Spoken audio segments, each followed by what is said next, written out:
अलैकुम, मैं हूं डॉक्टर ताहिरा और प्रोग्राम आप देख रहे हैं सेहत सबके लिए। फरवरी का मौसम है और हर तरफ लोगों को दिख रहा है कि बहुत ज़्यादा दिल का जिक्र भी है और हर चीज़ ऑलमोस्ट चॉकलेट का डब्बा हो कुछ भी हो दिल शेप में जो है वो बिक रही है। लेकिन अगर आप किसी से वाकई मोहब्बत करते हैं और ख़ुद से भी मोहब्बत करते हैं तो बेस्ट तोहफ़ा होता है तोहफ़ा ज़िंदगी का। और उसमें करेंगे हम दिल की बातें और किस तरह दिल की अवेयरनेस और एक ज़बरदस्त गिफ्ट जिसका वो हमेशा आपको याद रखेंगे और वो गिफ्ट है एक इमरजेंसी किट जिससे कि आप अपने दिल को बचा सकते हैं। हमारे साथ मौजूद है संडे वाले दिन तबीयत खराब हो तब भी टाइम निकाल कर आते हैं। हम बेहद मशकूर हैं जनरल साहब के, जनरल अजहर महमूद कियानी साहब जो कि कार्डियोलॉजिस्ट हैं and he is the father of cardiology in Pakistan undoubtedly. Thank you so much for joining us today. कैसे हैं आप? थैंक यू, अल्हम्दुलिल्लाह। कोई ज़्यादा ठीक नहीं, गला ज़रा ख़राब है लेकिन फिर भी आप आ गए हैं हमसे असल दिल की बात करने के लिए, क्योंकि बहुत सारे प्रोग्राम्स में दिल की बात तो लिखा होता है लेकिन ये वाला जो दिल की बात है ये मोस्ट रेलेवेंट और मोस्ट प्रैक्टिकल दिल की बात है। तो लास्ट टाइम सर आपने हमें बताया था कि किस तरह एंजिसेड की गोली जो है वो हर वक्त अपने वॉलेट या जेब में रखनी चाहिए कि खुदा ना खास्ता जैसे ही कोई हार्ट अटैक के सिम्टम्स आपको आने लगे, जो कि हमने लास्ट टाइम भी आपसे मेंशन किया था कि चेस्ट जो है टाइटनेस होना शुरू हो गए, ठंडे पसीने आ रहे हैं, दर्द जो है वो यहाँ से उठ रहा है, इस तरफ जा रहा है, सांस जो है उखड़ना शुरू हो गई है, तो फौरन एंजिसेड की गोली रखी और डॉक्टर के पास चले गए। लेकिन अब ये जो आपने फर्स्ट एड और इमरजेंसी किट का जिक्र किया है तो उसमें बताइए और क्या क्या हो कि अगले की ज़िंदगी बच जाए। जी, आई थिंक ये बड़ा ज़रूरी है कि आपको पता है कि जब आपको हार्ट अटैक होता है या पेन होता है तो आपके पास टाइम बड़ा थोड़ा होता है।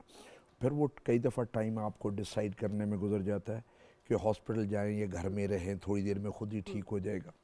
तो उसमें अगर आप अपनी ट्रीटमेंट शुरू कर दें और आपके पास ये वाली इमरजेंसी किट हो तो आप हार्ट अटैक से या तो बच सकते हैं या फिर उससे जो नुकसान होता है उसकी वो काफ़ी कम हो जाता है।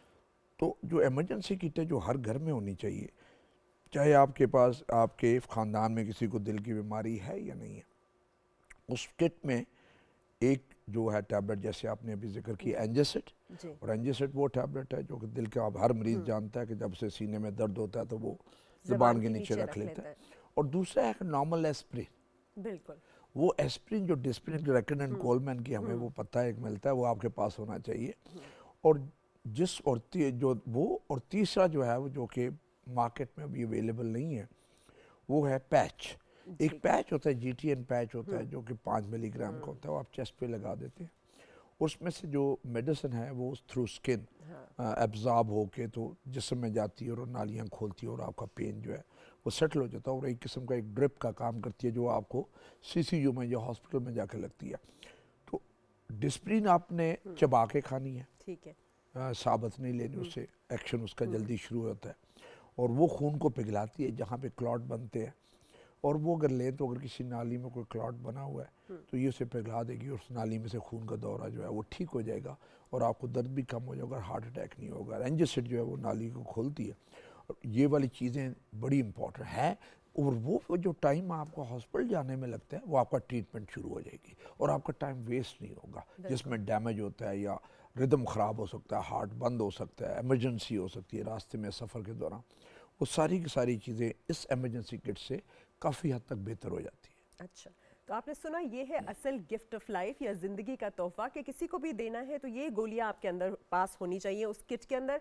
एक आप रख लीजिए एंजिसेड जो कि आपकी नाइट्रोग्लिसरीन है जो सबलिंगुअली मतलब आप अपनी जबान के नीचे रखेंगे जैसे ही आपको लगे कि भाई चेस्ट टाइट हो रहा है, सीना जकड़ा जा रहा है, सांस जो है वो फूल रही है या ठंडे पसीने आ रहे हैं और आपको उसको बदहजमी नहीं समझना बल्कि उसको हार्ट अटैक का एक वार्निंग साइन समझ के फौरन डॉक्टर के पास जाना है। दूसरा सर ने बताया डिस्प्रिन की गोली, उसको घोल के पी लें या चबा के जो है आप उसको खा लें ताकि फौरन जो है आप में इफेक्ट आए और हर वक्त इन हैंडी रहनी चाहिए। और तीसरी आपने कहा GTN पैच जो है ग्लिसराइल ट्राइनाइट्रेट का पैच है और वो पैच जो है वो आपने फौरन, और लगाना कहाँ है, उसकी प्लेसमेंट क्या होनी चाहिए? चेस्ट पे, लेफ्ट साइड पे, लेफ्ट साइड पे, अपर चेस्ट पे, अपर चेस्ट पे वो पैच आप लगा सकते हैं ताकि इस इमरजेंसी से आप निकल जाएं। और दूसरा फ़ोन हमेशा अपना चार्ज रखिए, इन हैंडी रखिए और उसके अंदर क्रेडिट रखिए ताकि आप फ़ौरन जो है वो एम्बुलेंस को कॉल कर सकें या फिर डॉक्टर के पास जा सकें। एक और इमरजेंसी जो होती है डॉक्टर साहब हाइपरटेंसिव क्राइसिस जिसे कहते हैं, जिसमें ऑल ऑफ अ सडन जैसे आपका जो ब्लड प्रेशर है वो 190/120 हो जाए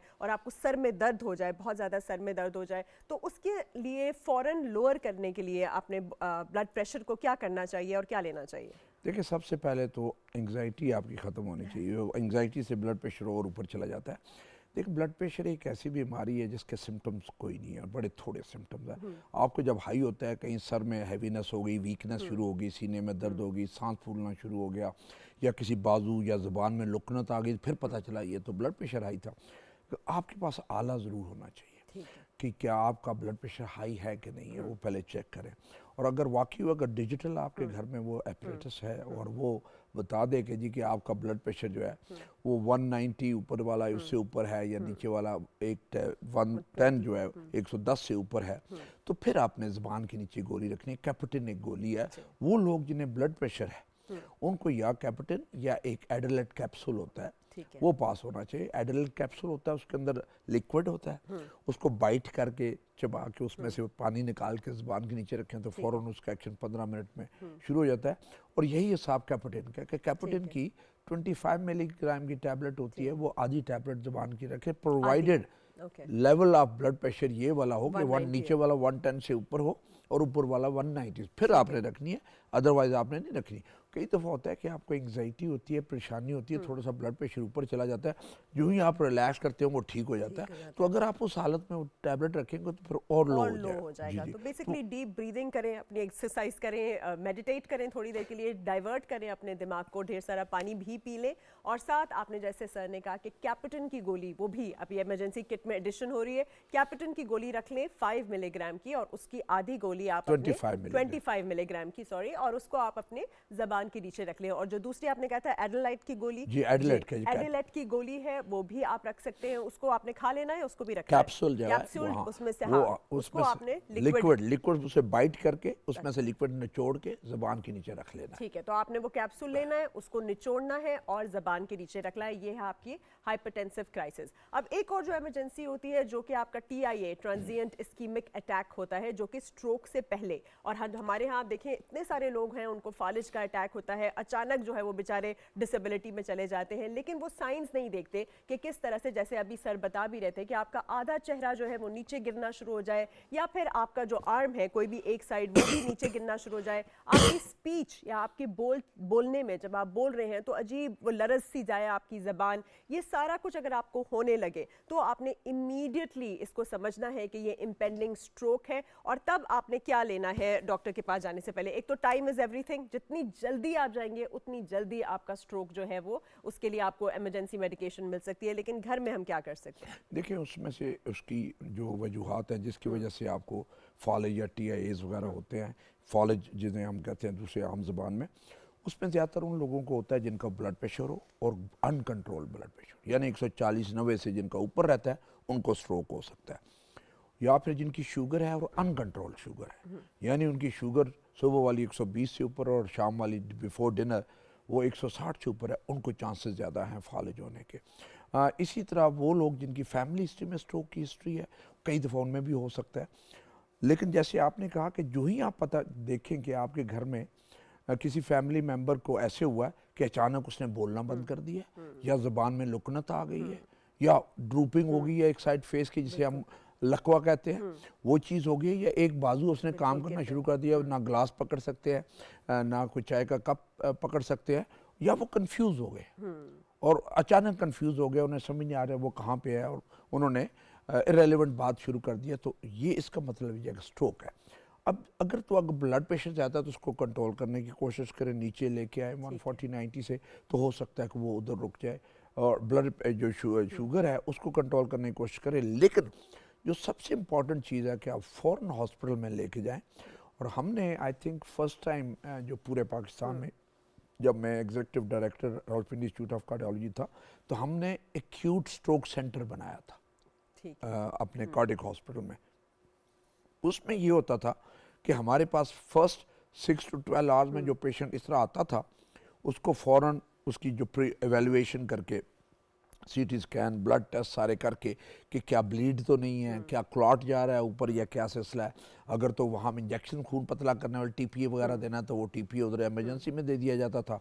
फिर CT ब्रेन करके देखना था कि ब्लीडिंग है या क्लॉट है, फिर उसे एंजियोग्राफी में लिया जाया जाता था, और वहाँ पे ऊपर जाके क्लॉट से स्टेंट के साथ वो क्लॉट दिमाग की नालियों में से निकाल लेते थे, और फ़ौरन मरीज़ जो कोई मफलूज होता था, जिसकी एक टांग, बाजू, ज़ुबान काम नहीं कर रही होती थी, वो चंद मिनटों में दोबारा ठीक हो जाता था और उसके फालिद ठीक हो जाता था और उसकी ज़ुबान काम करता, और अभी भी ये सर्विस अवेलेबल है। और माइंड यू कि इसका ख़र्चा जो है वो तकरीबन 7 लाख के बराबर है, लेकिन RIC में फ्री ऑफ कास्ट होता है। ओनली हॉस्पिटल जो कि इस वक्त ये सर्विस कर रहा है, बाकी इन्होंने शुरू की है लेकिन थोड़ी थोड़ी की है, लेकिन हमने अपने इनिशिएटिव पे ये सिलसिला शुरू किया तो अल्हम्दुलिल्लाह अभी पब्लिक को ये सर्व कर। बिल्कुल, आप ही के एक डॉक्टर से मुलाकात हुई तो उनसे मैंने कहा कि इसको हम आउट क्यों नहीं करते, उन्होंने कहा इतनी पब्लिक है हमारे पास कि हम ऑलरेडी ओवरबर्डन्ड हैं। बिल्कुल। और आपकी ये जो बात है सर, जो आप बता रहे हैं इंटरवेंशन कार्डियोलॉजी, हम समझते हैं कि स्ट्रोक हुआ है, दिमाग का मसला है, शायद सिर्फ और सिर्फ न्यूरोसर्जन के पास ही जाना है और वो डिले हो जाता है और फिर डिसेबिलिटी आ जाती है। लेकिन जैसे स्टेंट डाल के एंजियोप्लास्टी आप करते हैं, स्टेंट डाल लेते हैं और जो दिल की रगें हैं उन्हें खोल देते हैं और हार्ट अटैक और हार्ट को मरने से बचा लिया जाता है, उसी तरह से उसी वक्त अगर स्टेंट जो है सही, मतलब आपने TPA लगा लिया, सारी वेज़ोडाइलेशन कर ली और उसके बाद जब स्टेंट के जरिए दिमाग की नालियों को, अगर वो इस्कीमिक स्ट्रोक है या खून की रगों का तंग होने या खून की सप्लाई का बंद होने की वजह से आपको वो फालिज का अटैक हो रहा है, तो वो भी खोला जा सकता है। और इसलिए ये जो कार्डियोलॉजिस्ट हैं स्पेशली RIC में मौजूद है और फ्री ऑफ कॉस्ट हो रहा है, तो वो ये होगा कि आपको ऐसे कोई भी सिम्टम्स आते हैं, आपने इसको देर नहीं लगानी, डिले नहीं करनी, टाइम इज एवरीथिंग। इसका बल्कि हमने फॉर्मूला भी जो पढ़ा था वो फास्ट था। फेस की ड्रूपिंगनेस, A फॉर आर्म गिर रहा है, S आपकी स्पीच जो है वो इस तरह से स्लर हो रही है या लरज रही है आपकी ज़बान, और T where time is everything. Doctor साहब, आपने तो एक बहुत ही ज़बरदस्त फॉर्मूला बता दिया, गिफ्ट ऑफ लाइफ भी बता दिया। अब थोड़ा सा प्रिवेंशन की तरफ आ जाते हैं, हाइपरटेंशन की प्रिवेंशन में। तो थोड़ा सा आप बताइए कि कैसे आपने हाइपरटेंशन को प्रिवेंट करना है, सॉल्ट रिस्ट्रिक्शन करनी है, पानी ज़्यादा पीना है, वो कौन सी चीज़ें हैं जो खानी है, जो नहीं खानी? देखिए, जब सबसे पहले तो आप देखें, इस प्रोग्राम की वसातत से ये बताना चाहूँगा कि जिन फैमिलीज़ में ब्लड प्रेशर की तकलीफ़ है वो अलर्ट हो जाए, ठीक है, पूरी फैमिली अलर्ट हो जाए। उन्होंने अपने घर में नमक का इस्तेमाल कम करना है, यानी उनकी तरकारी में कम हो, आटे चाय में ना डालें, टेबल सॉल्ट जो एक्स्ट्रा हम फ्रूट पे भी, माल्टे पे भी और सेब पे भी और केले पे भी लगा के खाते हैं, वो गैर ज़रूरी जो है वो उसका इस्तेमाल कम कर दें। कभी कभार आई थिंक करने में कोई हर्ज नहीं है, क्योंकि उस फैमिली में ज़्यादा चांसेस है लोगों को ब्लड प्रेशर होने के। और अगर आप अपनी वो डाइट कंट्रोल कर लेंगे, नमक कम कर लेंगे, वज़न को नहीं बढ़ने देंगे, डेली एक्सरसाइज करेंगे, हाफ एन आवर मिनिमम हो जाए, घंटे तक आप एक्सरसाइज, वॉक, सिर्फ सिंपल वॉक वो करेंगे तो ब्लड प्रेशर से बचे रहेंगे। जो उनकी फैमिली में हुआ उससे 10-15 साल लेट होगा ब्लड प्रेशर, और हो सकता हो भी ना। अगर आप अपना वेट अच्छा मेंटेन करते हैं और डाइट भी ठीक रखते हैं और एक्सरसाइज भी करते हैं और सिगरेट पे नहीं पीते और नींद अपनी 6 से 8 घंटे पूरी करते हैं और खाम खा के किसी परेशानी में मुब्तला नहीं होते। देखिए, परेशानी तो हर बंदे की होती है, एक होती है खाम खाए मुब्तला हो जाना, वो वाली जो परेशानी है वो आपकी बीमारी का सबब बनती है, उससे बचने की हमेशा कोशिश करें। तो ये प्रिवेंशन वाला पहले है। फिर उसके बाद ये चीज़ है कि आपकी डाइट जितनी सादा होगी, मेरा तो ये है कि ऐसी महंगाई हो कि गोश्त मिले ही ना वो उसमें से दाल, सब्जी, आटा मिलता रहे, that is the most important thing. वो सेहत के लिए बहुत अच्छा है। आपकी जितनी सादा खुराक होगी, जितनी चिकना वाली होगी, मुरगन गुज़ा जितनी होगी, उतनी ही आपको दिल की तकलीफ होगी, उतनी ब्लड प्रेशर की तकलीफ, उतनी शुगर आपकी होगी और उतने ही फालिज के अटैक्स ज़्यादा होंगे। जितनी सादा खुराक होगी वो आपके लिए बेहतर होगी। और उसमें हफ्ते में 3 दिन से ज़्यादा गोश्त ना, एक दिन आप मटन यानी छोटा गोश्त खा लें, एक दिन चिकन खा लें, एक दिन अगर फ़िश मिलती है तो वो ले लें, फ़िश नहीं है तो मुर्गी आप खा लें अगर आपको गोश्त खाने का शौक़ है, वरना सब्ज़ी दाल जो है वो बहुत बेहतर है। दूध का 1 गिलास जो है वो आप डेली पी सकते हैं, ये रिक्वायरमेंट है जो आपकी डेली फूड की है।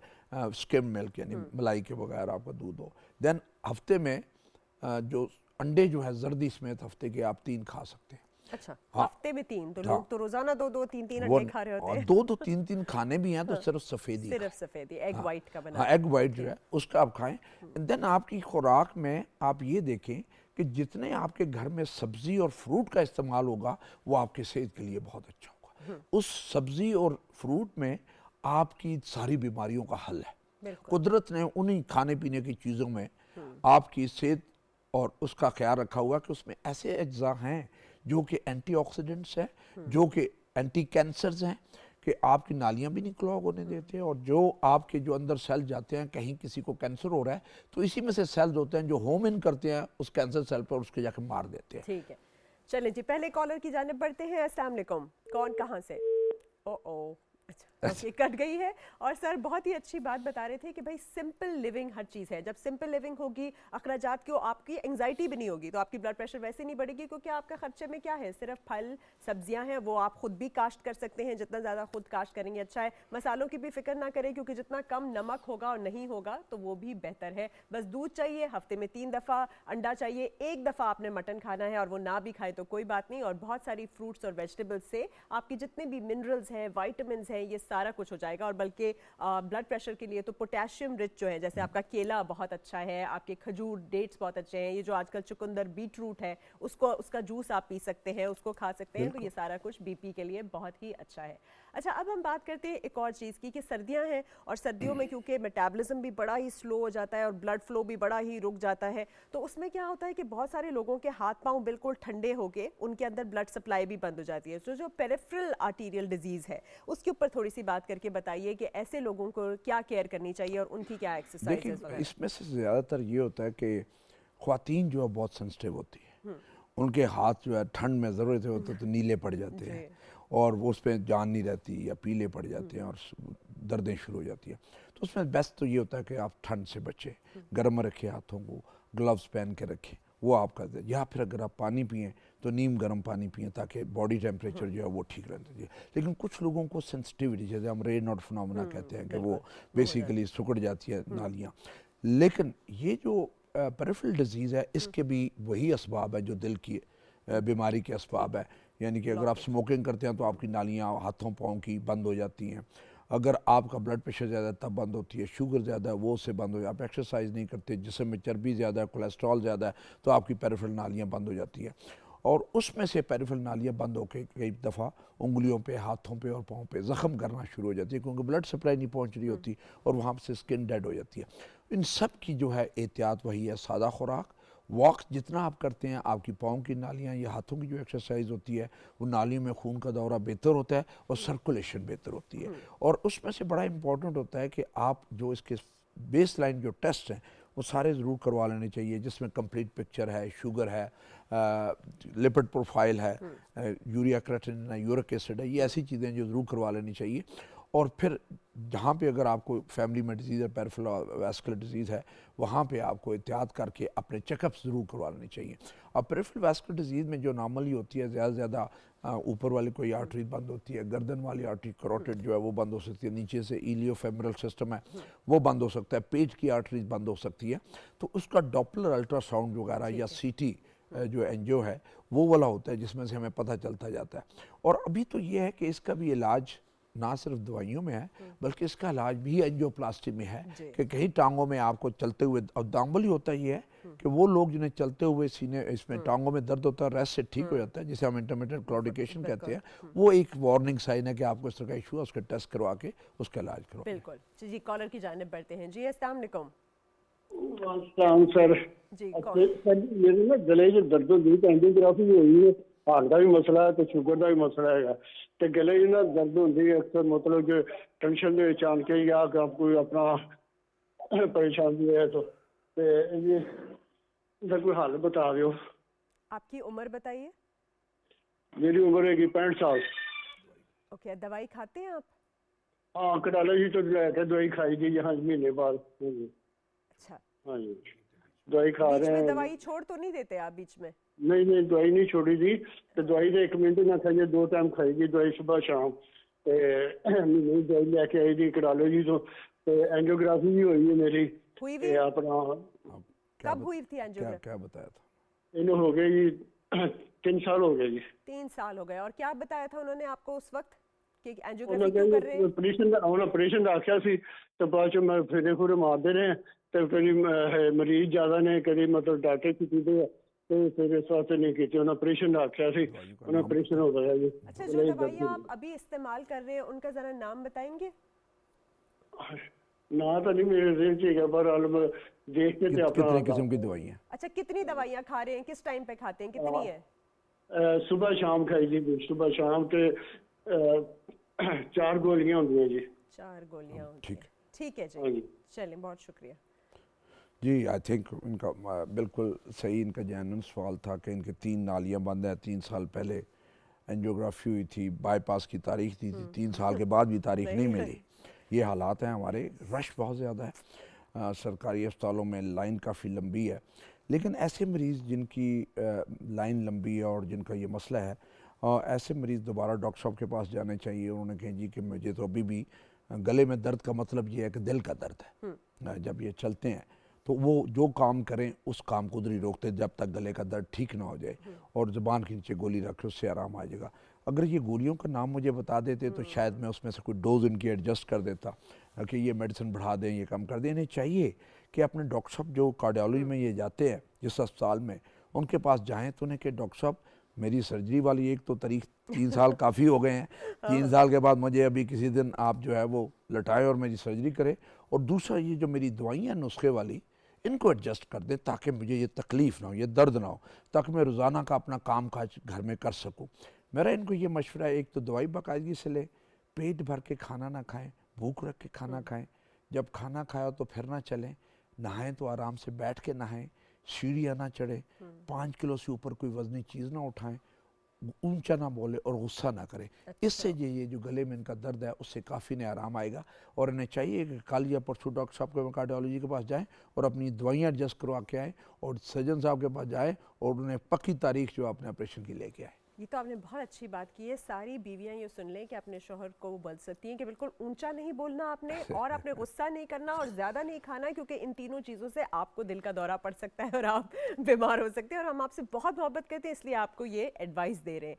अच्छा डॉक्टर साहब, अब हम थोड़ी सी बात करते हैं ये जो कोरोनरी आर्टरी बाईपास ग्राफ्टिंग है, कैबेज जिसे हम कहते हैं, क्योंकि हमारे यहाँ बहुत सारे लोगों को, एक तो चलो इनको डेट नहीं मिली, लेकिन बहुत सारे लोगों को डेट मिल भी जाती है तो वो घबरा के ये नहीं करवाते। तो इसके बारे में हम बात करते हैं, लेकिन कॉलर आ गए हैं, चले कॉलर सुन लेते हैं। जी अस्सलाम वालेकुम। अस्सलामुअलैकुम जी, मैं अटक से बोल रहा हूँ जी, अब्दुल रहीम नाम है और मेरी 69 ईयर एज है। मेरे 2 स्टेंट मैंने डलवाए हुए हैं, एक 3 साल पहले डलवाया था और एक तकरीबन 1.5 साल हुआ है डलवाया है यहाँ AFIC से।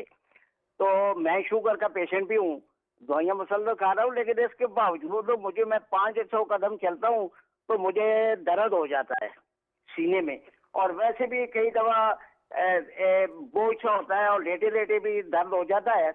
और मुझे कुछ, मेरा ख्याल है मेरे की भी तकलीफ है कि मुझे खट्टे डकार और कड़वा सा पानी जो है वो खारिज होता है। तो मैं डॉक्टर साहब से पूछना चाहता हूँ मैं क्या करूँ कि आप इसका क्या, क्योंकि दवाइयाँ तो मैं बस मुसलसल खा रहा हूँ, लिपिकेट खा रहा हूँ, लो प्लेट प्लस खा रहा हूँ, इसके अलावा मोनीटर खा रहा हूँ, काफ़ी दवाइयाँ खा रहा हूँ। मॉनिटर के आप किस खुराक में खा रहे हैं, 2.5 या 5 में? नहीं, 2.5 में। अच्छा, मॉनिटर के अलावा और क्या ले रहे हैं, एस्प्रिन और उसके लिपिकेट के अलावा?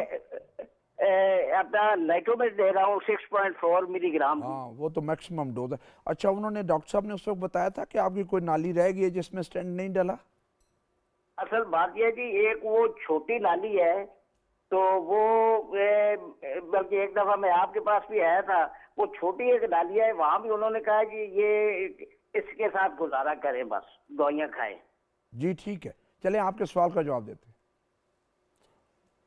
अच्छा, ये इनका बड़ा जेन्युइन सा सवाल है। जैसे उन्होंने कहा कि मेन आर्टरी थी, उसमें स्टेंट डल गया, फिर एक छोटी नाली थी, इतनी छोटी होती है जिसमें आप स्टेंट डाल नहीं सकते, उसको मेडिसिन के साथ सिम्टम कंट्रोल कर सकते हैं। तो मोस्ट प्रॉब्ली मेरा ख्याल है इनको जो अभी तंग कर रही हो, शायद वही नाली तंग कर रही हो, तो उसमें हमें मेडिसिन की डोज एडजस्ट करने की ज़रूरत होती है। साथ ही साथ ये देखना होता है कि नहीं काफ़ी अर्सा हो गया स्टेंट डलवाए हुए, कि कहीं स्टेंटों में ब्लॉकेज तो नहीं आ गई। तो उसमें से हम जो CT एंजियो या एंजियोग्राफी जो करके वो दोबारा देखते हैं।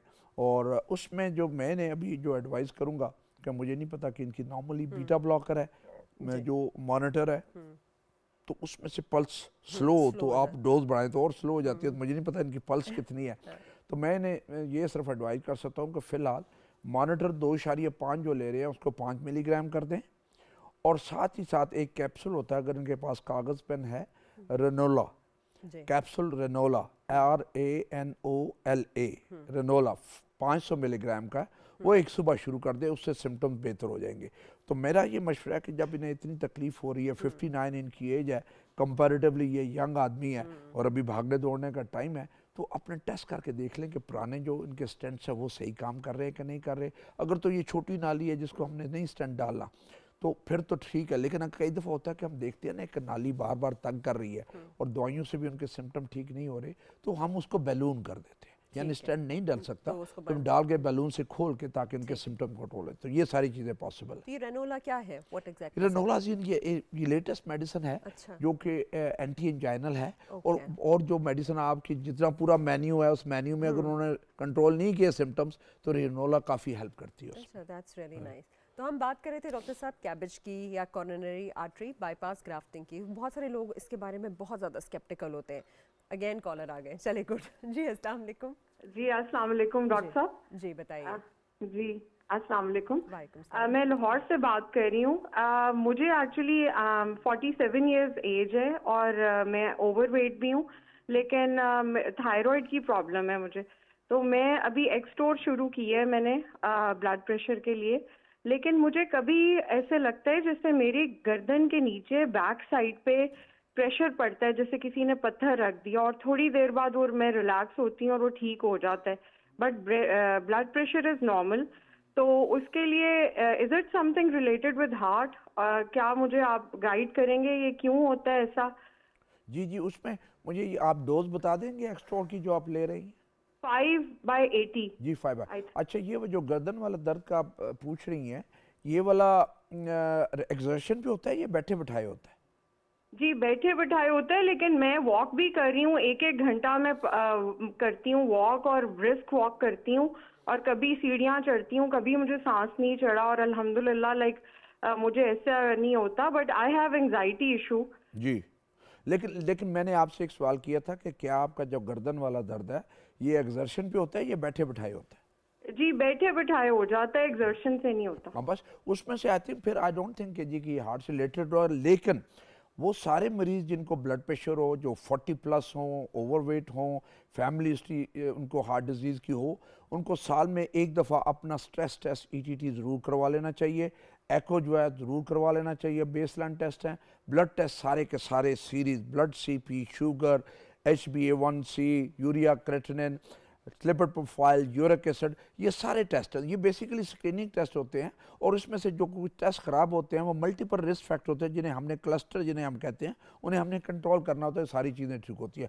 अगर गुड थिंग इज़ कि आप जैसे आपने बताया कि आपका ब्लड प्रेशर कंट्रोल है इस मेडिसिन के साथ, और आप 1 घंटा वॉक करती है, वेरी गुड वॉक। 1 घंटा बहुत अच्छी वॉक है, और होपफुली आई थिंक आप मैनेज कर लेंगी, अपना वेट भी रिड्यूस कर लेंगी। और आप जो फिजिकल एक्टिविटी करती हैं यही सोल्यूशन है आपके प्रॉब्लम का। बस एक स्ट्रेस टेस्ट और एको टेस्ट जरूर करवा लें। अगर वो नॉर्मल है तो फिर आपको फिक्र करने की कोई ज़रूरत नहीं। थैंक यू जी, जज़ाकल्लाह खैर। Thank you. डॉक्टर साहब ये कह रही थी कि इनको थायराइड का मसला है। Yes. तो ये जो गर्दन का दर्द कह रही हैं, is it related to her goiter or something, or no not at all? I don't think so. देखिए, थायराइड का उन्होंने नहीं बताया कि हाइपोथायराइड है या हाइपरथायराइड है। अगर वो ओबेसिटी भी है और वो तो हाइपोथायराइड की तरफ जा रहा है, लेकिन जो उनकी एंजाइटी है वो हाइपर से जा रही है, तो उससे फिर वेट भी कंट्रोल होता है, वेट भी so I don't know if she is नीचे टेकिंग थायराइड मेडिकेशन। हाँ, लेकिन good thing is I she is a lady, ये 1 घंटा डेली वॉक करती है।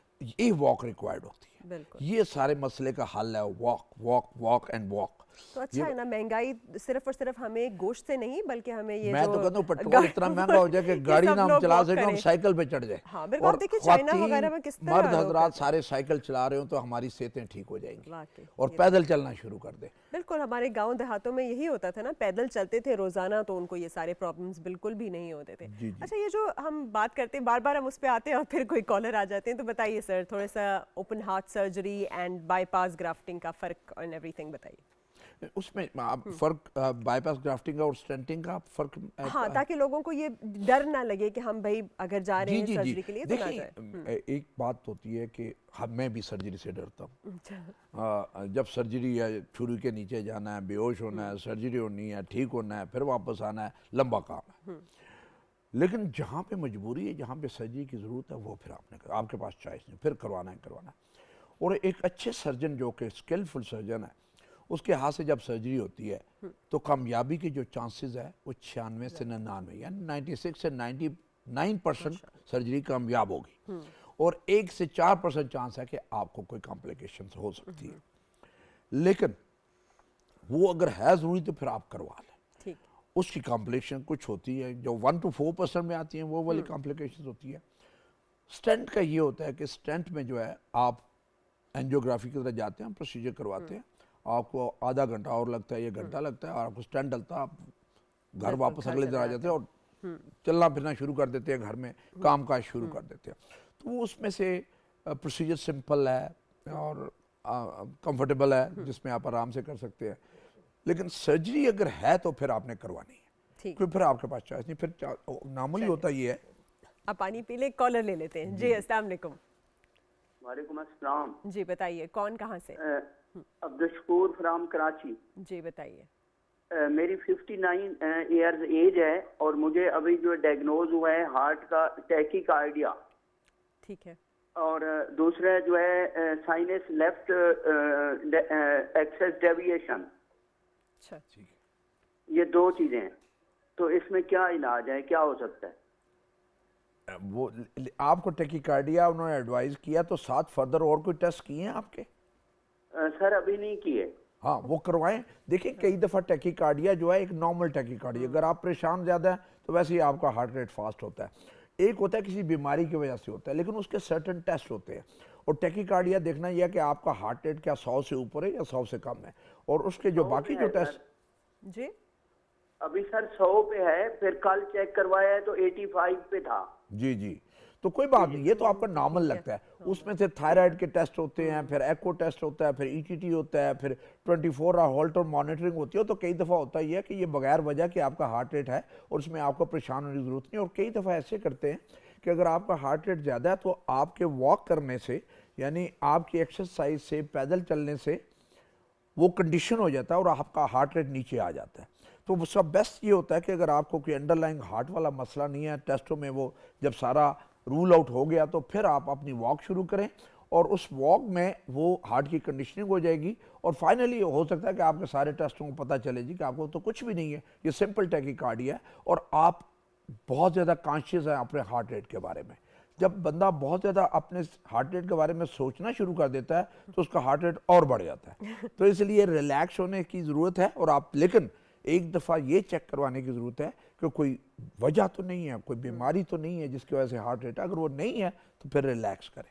चले जी, थायराइड की टेस्ट भी करा लो, और जैसे डॉक्टर साहब ने कहा था पहले ही, take a deep breath, relax, और अच्छी अच्छी चीज़ों को ही सोचना है। खामखा फिक्रमंद नहीं होना बेकार किस्म की चीज़ों के बारे में, क्योंकि excess of information also gives you a lot of anxiety. फिर बहुत सारे लोग हमारे यहाँ बहुत ज़्यादा चाय कॉफ़ी भी पी रहे होते हैं खाली पेट पे, so a lot of caffeine also heart rate को काफ़ी तेज़ कर लेती है। तो अगर आप बहुत ज़्यादा चाय कॉफ़ी पीते हैं तो उसको भी कम कर दें। बिल्कुल बिल्कुल, अगर आपको बहुत ज़्यादा चाय पीते हैं तो 3 कप से ऊपर पूरे दिन में ना पिए। बिल्कुल नहीं पीनी चाहिए 3 कप से ज़्यादा। आप देखिए कितना कैफीन ओवरलोड है। फिर लोग क्या करते हैं, पहले पिया, उससे हार्ट रेट तेज़ हो रहा है, उसके ऊपर वो पैरानोल एक्स्ट्रा जो है जिसमें कैफीन और है वो भी खा लेते हैं, तो वो बिल्कुल ही आपका जो है वो आउट ऑफ रेंज हो जाता है।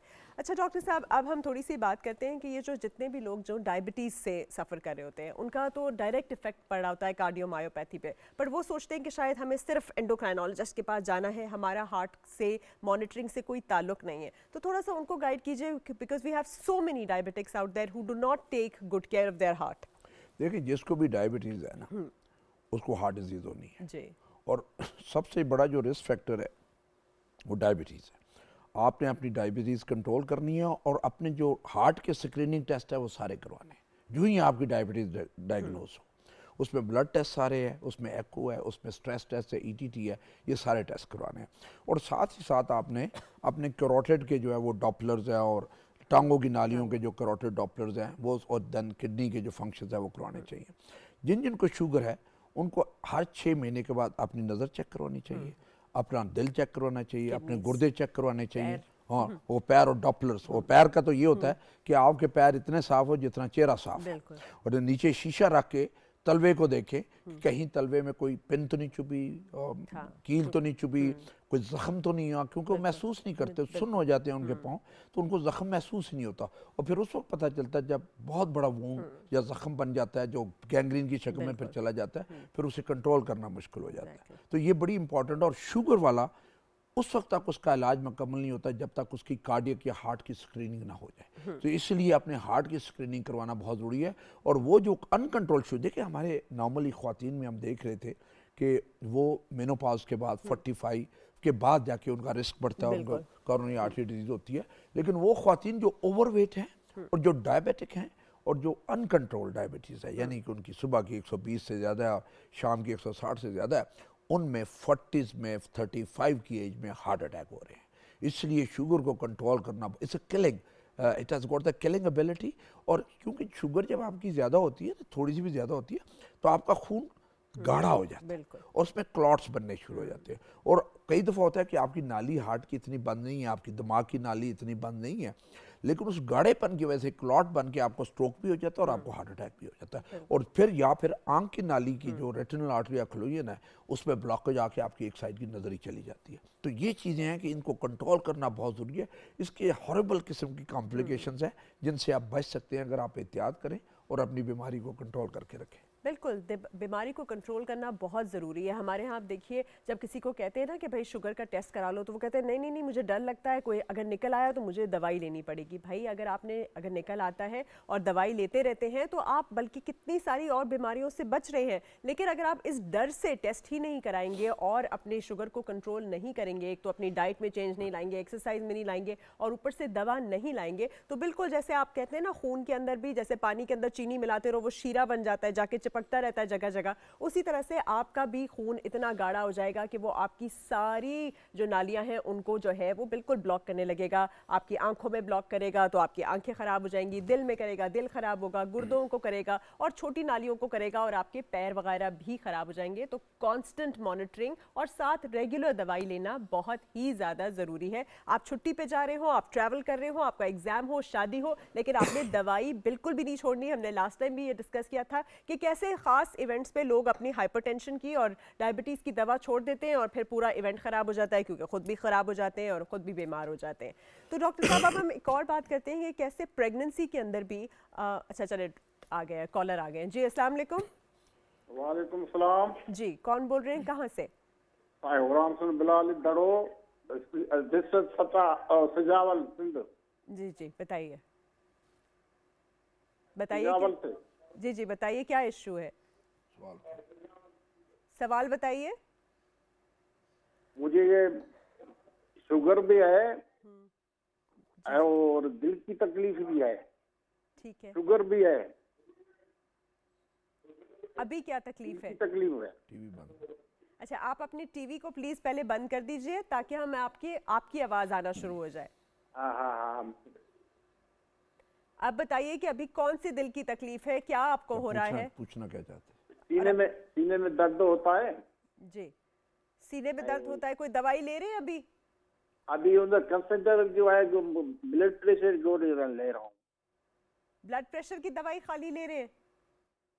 कंसीडर आपको समझ आ रही है सर? अच्छा, सीने में दर्द जो होता है तो वैसे ही दवाई का लेटे पे परिणाम। रहने पे होता है या चलने फिरने पे होता है?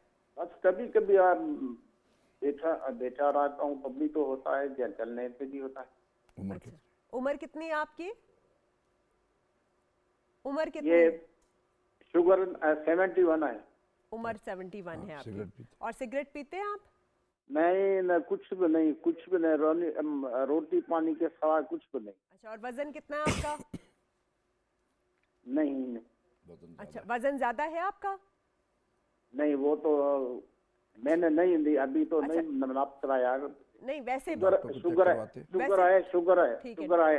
डॉक्टर को चेक कराया था आखिरी दफा? कुछ बताया डॉक्टर जी ने है। आपको? क्या बताया दिल का?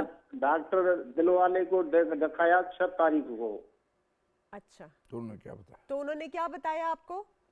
उसने मुझे गेटल 4 और कैंडिसर गोरी दी, या है जी ओपे यो ग्लूकोफिजी। ग्लूकोफेज, ठीक है, ठीक जी है। हाँ। चले, उन डॉक्टर ने तो मेरा ख्याल है उनको सिर्फ डायबिटीज की दवा दी चलें, है। इनके सवाल का जवाब देते हैं। हाँ, दीजिए आप। नहीं नहीं, उसमें इनका ये था कि जी कि नॉर्मली ये कन्वे नहीं कर सके, फिर वो मेडिसिन का नाम नहीं बता सके। शुगर है और चलने से सीने में दर्द होता है और डॉक्टर को भी दिखा के आए। तो उसमें होता ये है कि जब दवाई डॉक्टर साहब लिख के दें आपको, दिल वाली, जो कि जिससे आपको दिल के दर्द का आराम आ, जो वो बाकायदगी से लें, शुगर को कंट्रोल, उसी पे हम बात कर रहे थे। शुगर को कंट्रोल करके रखें और पेट भर के खाना ना खाएं, भूख रख के खाना खाएं और वक्त पे दवाई लें। और ये नहीं कि आराम आए तो फिर दवाई, जैसे आपने कहा, पहले छोड़ दें। होता ये है कि ये हमारे जितने मरीज़ होते हैं जो दवाई छोड़ देते हैं, अगर उनका ख़र्चा आम मरीज़ के मुकाबले में ज़्यादा हो जाता है जब वो एमरजेंसी में जाते हैं, बिल्कुल। पूरी फैमिली डिस्टर्ब, आपकी ट्रांसपोर्ट, फिर खर्चा, फिर वहाँ पे एडमिशन। वही अगर आप अपनी जो मेडिसिन रेगुलर लेते रहे तो आपको इमरजेंसी होगी नहीं, और आप अननेसेसरी ये वाला जो है आपका खर्चा होता है इससे आप बच सकते हैं। हमारे बहुत सारे मरीज़ जो डिसिप्लिन मरीज़ है वो अपनी जो दवाई रेगुलर खाते हैं, और जो हम उन्हें बताते हैं कि ये आपने एहतियात करनी है वो एहतियात करते हैं। साल साल चल रहे हैं बगैर किसी इमरजेंसी के, फर्स्ट क्लास कंफर्टेबली आते हैं, विदाउट सिम्टम्स आते हैं, हर चीज़ कंट्रोल में है, दवाई खाते हैं और चेक करवा के अपने टेस्ट वेस्ट करवा के चले जाते हैं। तो ये हर एक के लिए बहुत ज़रूरी है। अगर हमारे में सबसे बड़ा जो हमें प्रॉब्लम आ रहा है वो ये आ रहा है कि लोग अपनी दवाइयाँ बंद कर देते हैं। कुछ दिन आराम आया, कुछ दिन नहीं अभी तो आराम है, दवाई खाने का क्या फ़ायदा। वो फिर दवाई जो है रिबाउंड कर, जो बीमारी है रिबाउंड करती है, और बड़ी ज़ोर से रिबाउंड ऐसे करती है जो जान भी ले सकती है, और उसकी कॉम्प्लिकेशन नुकसान भी बहुत करती है। जब आप दवाई खाते हो तो आपकी बीमारी कंट्रोल में रहती है, और जो ही आप दवाई छोड़ते हो कंट्रोल ख़राब होता है, फिर पहले से ज़्यादा ज़ोर से आती है। तो ये वाली जो चीज़ है ये बड़ी इंपॉर्टेंट, दवाई दवाई दवाई। और इसमें से फैमिली का बड़ा रोल है कि फैमिली किसी की ड्यूटी लग जाए, बच्चों में से बीवी की, मियाँ की ड्यूटी लग जाए कि आपने इस टाइम पे इन्हें दवाई देनी है, मेक श्योर कीजिए कि ये मरीज़ दवाई खाए। ये बड़ी इंपॉर्टेंट चीज़ है। बिल्कुल जी। दूसरे कॉलर की जानिब बढ़ते हैं जी। अस्सलाम वालेकुम। अस्सलाम वालेकुम जी ये मैं गिलगित अस्तोर से बात कर रहा हूँ। नाइब खान मेरा नाम है। मेरा 2 साल पहले ये फालिज का अटैक हो गया था, बाद में सब कुछ ठीक हो गया। ये हाथ क्या हुआ, अंगुलियां मेरी नहीं खुल रही हैं, तो वो डॉक्टर साहब से मशवरा करना था। और उम्र कितनी है आपकी? मेरी उम्र इस वक्त 53 साल है, 53। 53। और फालिज आपको कब हुआ था? ये 2 साल पहले हुआ था, 28 दिसंबर को। ये सर्दियों में ना हमारे इलाके में बर्फ भी पड़ती है। ब्लड प्रेशर और शुगर है आपको? नहीं, शुगर बिल्कुल भी नहीं है। ब्लड प्रेशर की वजह से तो वो हुआ था, लेकिन पहले मैंने टेस्ट नहीं कराया तो वो ब्लड प्रेशर का पता नहीं था, अचानक हुआ। अच्छा। सिगरेट पीते? अभी सिगरेट पीते हैं आप? नहीं नहीं, मैं सिगरेट नस्वार कोई नहीं पीता, कोई नशा नहीं है, सिर्फ चाय पीता हूँ ज्यादा। चलते फिरते? चलते फिरते हैं काफी के नहीं? हाँ हाँ, चलता फिरता हूँ, चलता फिरता ठीक ठाक हूँ मैं। अच्छा। सिर्फ ये हाथ की जो अंगुलियां हैं ना, वो सिर्फ ये सही नहीं है, ये इनमें प्रेशर नहीं है। ठीक। अच्छा ठीक है, ओके, थैंक यू जी। आई थिंक फिजियोथेरेपी वगैरह यंग कंपैरेटिवली यंग 53 पेशेंट है है, फॉलेज हुआ है, और आई थिंक ब्लड प्रेशर था इन्हें, उन्हें पता नहीं चला, उस ब्लड प्रेशर की वजह से इन्हें स्ट्रोक और फॉलेज हुआ। और बाकी तो अल्हम्दुलिल्लाह इनका ठीक हो गया, बाजू ज़रा कमज़ोर है। तो देखें आप जितने भी फॉलेज के मरीज़ हैं, और जब आप ब्लड प्रेशर शुगर जो वजह बनती है फॉलेज की उसे कंट्रोल कर लेते हैं और उसे कंट्रोल करके रखते हैं तो दोबारा फॉलेज होने के चांसेस कम हो जाते हैं। लेकिन जो उससे इम्प्रूवमेंट आती है उसमें कोई दवाई ऐसी नहीं है जो इम्प्रूवमेंट आती हो, वो आपकी फिजियोथेरेपी और एक्सरसाइज है उससे आता है। तो इनका जो अभी बाजू जो इनका कमज़ोर है, इसकी मुख्तलिफ़ किस्म की एक्सरसाइजेज हैं। वो एक्सरसाइज करेंगे तो बाजू में ताकत, जितना उसे इस्तेमाल करेंगे उतनी ताकत आएगी। तो अब हम देखा हुआ तो नहीं इस मरीज़ को कि किस तरह बाजू में जो है वो कमज़ोरी है, कितनी कमज़ोरी है। तो इन्हें चाहिए कि जो वहाँ पे नज़दीक, मुझे लगता था नॉर्दर्न एरिया से ये जी गिलगित बल्तिस्तान हाँ वहाँ से बोल रहे थे, तो वहाँ पे जो गिलगित में जो मेन सरकारी अस्पताल है वहाँ पे जाएं, और वहाँ पे जो फिजियोथेरापिस्ट है जो कि रिहेबिलिटेशन में जो करते हैं, और इनका अच्छा रिहेबिलिटेशन सेंटर है गिलगित में, मैं जानता हूँ, वहाँ पे जाएं तो ये अपनी वर्जिश करवाएं। और एक दफ़ा जब वर्जिश उससे सीख लें अपने फिजियोथेरापिस्ट से, वो फिर घर आके खुद ही करते रहे और या बच्चे करते हैं। एग्जैक्टली। तो फिजियोथेरेपी ही इसका हल है। और दूसरे कॉलर की जानिब बढ़ते हैं जी। अस्सलाम वालेकुम। अस्सलाम वालेकुम। वालेकुम सलाम। जी वालेकुम सलाम। जी बताइए कौन कहाँ से? मैं मिसबा खानेवाल से बात कर रही हूँ। जी बताइए, पूछिए सवाल। मुझे ना ब्लड प्रेशर की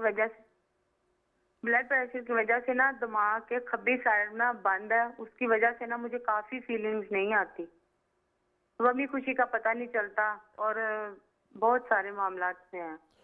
नहीं, आपको क्या होता है बाईं साइड पे, क्या होता है आपको पता नहीं चलता? किस चीज़ का पता नहीं चलता? नहीं, वो कह रही है कि उनकी जजमेंट और इमोशन इफेक्ट हो गई है, बिकॉज शी थिंक्स कि उनके ब्लड प्रेशर की वजह से उनकी जो बाएं हेमिस्फीयर ऑफ द ब्रेन है वो काम नहीं कर रहा, तो उनको ना गम में ना खुशी ना गमी, like basically judgment and emotion उनका खत्म हो गया है। वो ये कह रही है। डॉक्टर ने उन्हें बताया? ये आपको किसने बताया है? मुझे खुद फील हो रहा है ऐसे कि मुझे कुछ फील भी होता ही नहीं है, खुशी गमी महसूस नहीं होती। तो आपने डॉक्टर को दिखाया? जी, मैं डॉक्टर की मेडिसिन खा रही हूँ, उन्हें चेक करवाया था। तो डॉक्टर साहब ने आपको क्या बताया कि आपको क्या प्रॉब्लम है? उन्होंने मुझे कुछ नहीं बताया, सिर्फ उन्होंने मेडिसिन लिख के दी है मुझे। अच्छा, आपका ये वाली कैफियत आपकी अभी आके हुई है या पहले से चल रही है? नहीं, पहले से नहीं है, अभी हो रही है, अभी हुई है। मैं प्रेगनेंसी में थी तो मुझे ये हुआ है। और प्रेगनेंसी में आपका ब्लड प्रेशर ऊपर गया था? जी, ब्लड प्रेशर हुआ है। कोई आपको लेवल याद है कि कितना हाई गया था? उस वक्त बस ब्लड प्रेशर की वजह से हुआ, तब मुझे पता नहीं था ऐसा क्या हो गया। मैं बस घबरा के घर में ही रह गई, नहीं चेक करवाया ही नहीं। कोई बात नहीं, आपको फिक्र करने वाली कोई बात नहीं। अब आप देखें कि प्रेगनेंसी के दरमियान में जो होता है सिलसिला, वो उसमें आपने दवाई खा के ब्लड प्रेशर को 140/90 से नीचे रखना है। और अगर कोई फ्यूचर में कोई प्रेगनेंसी, अब मेरे पास बेटा है मेरा, और वो 4 माह का, 3 माह का हो गया। अब मेरी मेडिसिन चल रही है। हाँ, वो मेडिसिन खा के आपने ब्लड प्रेशर को 140/90 से नीचे रखना है। और ये जो आप प्रॉब्लम बता रही हैं, आहिस्ता आहिस्ता ये प्रॉब्लम आपका ठीक हो जाएगा। और मैं आपको मशवरा होगा कि एक दफ़ा आप अपना CT स्कैन ब्रेन का ज़रूर करवा लें। ब्रेन का? जी जी, CT स्कैन। ठीक है। हाँ, वो ज़रूर हो जाना चाहिए। और आपके कितने बच्चे हैं? 3 बच्चे हैं मेरे। चलें, ठीक है, फैमिली तो कंप्लीट हो गई। और उसमें हर प्रेगनेंसी में आपको ब्लड प्रेशर ऊपर चला गया था? नहीं, पहले लो होता था, अब डॉक्टर्स बता रहे हैं कि आपका हाई हो गया था, इस वजह से कुछ ऐसा हो। हाँ, बस अब जो है आप अपनी मेडिसिन बाकायदगी से लेते रहें और ये वाला मसला ग्रेजुअली आपका ठीक हो जाएगा। एहतियातन अपना एक CT स्कैन जो ब्रेन है वो ज़रूर करवा लें। जी, मैं आपको मेडिसिन बताऊं जो आप? जी जी, बताएं बताएं। जी जी। नोबाल 500 mg। जी नोबाल 500 mg जी। और ज़ालिन 100 mg। क्या दोबारा बताएंगी? सर्टज़ालिन। अच्छा, इसका मुझे कुछ समझ नहीं आई। सर्टज़ालिन 100 mg। जी। नोबाल 500 mg। जी। ओलान 5 mg। अच्छा अच्छा अच्छा, ठीक है। ये पोस्टमार्टम डिप्रेशन। हाँ, डिप्रेशन वाली बस उसमें से बस ये आप ठीक है। ये अच्छा, इन मेडिसिन से आपको आराम है? चले, इनका उनका क्या है, वैसे ही 4 महीने का बच्चा है, पोस्टमार्टम डिप्रेशन थोड़ा होता है। आपको ये जो आप सुन हो गई है ना, ज़ाहिर है आप बच्चे के साथ जाग रही हैं और थोड़ा सा लास्ट मतलब जैसे ही बच्चे के साथ आप जाग रहे होते हैं और डिलीवरी होती है तो थोड़ा सा ये भी होता है। और जैसे डॉक्टर साहब ने बाकी आपको कहा कि आप अपने तसल्ली के लिए ज़रूर ब्रेन का MRI और CT स्कैन जो है वो करा लें। अगले कॉलर की जानिब बढ़ते हैं, आखिरी कॉलर हैं जी। अस्सलाम वालेकुम। वालेकुम जी, कौन कहाँ से? मैं लाहौर से बोल रहा हूँ जी। जी बताइए। मेरा नाम मियां रियाज है। मेरा प्रॉब्लम ये है कि मुझे जनरल महिउद्दीन साहब ने शुगर कहा था, आपको शुगर है, आपको डायबिटीज है। इसके बाद उन्होंने मुझे डैनल निसल खाने को कहा था। मैं डैनल गोली निसल 26 साल से खा रहा हूँ जी, और मुझे कोई प्रॉब्लम नहीं है। लेकिन अब नमाज के दौरान मुझे आगे पीछे कोई भूल जाता हूँ जी, बार बार भूल जाता हूँ जी। बार बार क्या हो जाता है? भूल जाता हूँ। और उम्र क्या है आपकी? उम्र क्या है? मेमोरी नहीं होती जिस तरीके से। हाँ ये हो रहा है मेरे साथ। जी जी, उम्र बताइए अपनी। उम्र मेरी 79 है। 79 में वैसे इंसान थोड़ा भूलने लगता है, इसके लिए मेमोरी एक्सरसाइजेस कीजिए। जी बताइए। नहीं, ऐसे इसको तोड़ कर दूं? क्या कर दूं? इसको इस बात को मैं आई बगाई ना कर दूं? क्या कह रहे हैं, मुझे आवाज कोई नहीं। मैं कहता हूँ इस बात को मैं भूल जाऊं। हाँ हाँ हाँ, बिल्कुल। ये तो सबसे अच्छी खुशकिस्मत है अगर आप भूल जाएं तो। हाँ, वो हमारे बल्कि साइकाट्री की किताब में लिखा होता है। कुछ रेमेडी बताएं हमें कि हम इस चीज से भूलें ना। ठीक है, नहीं मेमोरी एक्सरसाइज उसमें कौन सा डिफेक्ट है? उसमें ये होता है कि कुरान शरीफ पढ़ें और आयतें याद करें, उससे आपकी मेमोरी तेज हो जाएगी। सही और बात। उसको याद करने की कोशिश करें। 30वें सिपारे की जो आयतें हैं वो सारी याद करने की कोशिश करें और उससे आपकी मेमोरी ठीक हो जाएगी इंशाल्लाह। कितना सिपारा जी? सूरा रहमान याद कर लें। चले, सूरा रहमान थेरेपी भी बड़ी फेमस है, उसको याद करिए। और डेफिनेटली जब बार बार एक्सरसाइज करते हैं और अपने दिमाग को जितना यूज़ करते हैं उतना ज़्यादा वो सही रहता है। जी, तो थैंक यू, बहुत बहुत शुक्रिया डॉक्टर साहब आपका। आप अपने गले ख़राब के बावजूद आपने इतना ज़्यादा टाइम दिया और लोगों को एक्चुअली बताया कि the gift of life and the gift of love यही है कि एक अच्छी सी इमरजेंसी किट बनाएं और उसके अंदर जैसे हमने पहले मेंशन किया था, एक एंटीसेड की गोली होगी, एक डिस्प्रिन का पलता होगा, साथ आपका पैच होगा GTN का, साथ कैपुटिन की गोली होगी और आपकी जो थी एडेलाइड के कैप्सूल होगा। ये आप सारी चीज़ें रख लें। BP मॉनिटर को हमेशा घर पे रखें और जैसे ही कोई भी ऐसे सिम्टम्स आए तो आपने इसको बदहजमी समझ के सॉफ्ट ड्रिंक नहीं पिलाना, बल्कि ये चीज़ें करके फौरन डॉक्टर के पास लेकर जाना है। तो खुश रहिए, दूसरों को भी खुश रखिए और यही दिल का तोहफा है। तो बहुत बहुत शुक्रिया देखने का। इंशाल्लाह फिर मुलाकात होगी। अल्लाह हाफ़िज़।